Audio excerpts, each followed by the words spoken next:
نواب میر عثمان علی خان بہادر ساتویں نظام وہ نام ہے جو نہ صرف حیدرآباد بلکہ برصغیر کی تاریخ میں سنہری حروف سے لکھا گیا ہے۔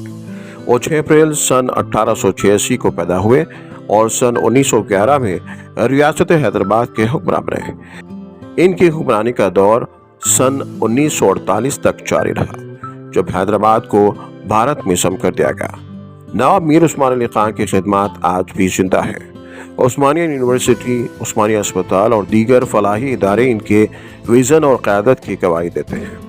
وہ نہ صرف ایک عظیم حکمران تھے بلکہ عوام کے ہمدرد اور علم و ادب کے شیدائی بھی تھے۔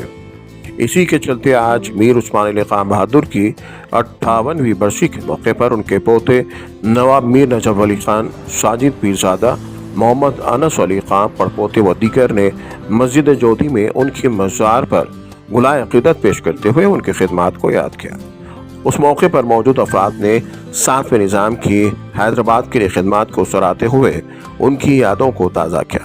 یہ برسی ہر سال خاندان اور ان کے چاہنے والوں کی جانب سے منائی جاتی ہے، جس میں نظام ہفتم کی شاندار حکمرانی اور عوامی فلاح و بہبود کے لیے کیے گئے اقدامات کو یاد کیا جاتا ہے۔ نواب میر عثمان علی خان کا نام تاریخ میں ایک دانشمند، دور اندیش اور عوام دوست حکمران کے طور پر ہمیشہ یاد رکھا جائے گا۔ ان کی شخصیت صرف ایک حکمران تک محدود نہیں تھی، بلکہ وہ ایک عظیم شخصیت اور عوام کے خیر خواہ بھی رہے، جن کی خدمات ہمیشہ حیدرآباد کے عوام کے دلوں میں زندہ رہے گی۔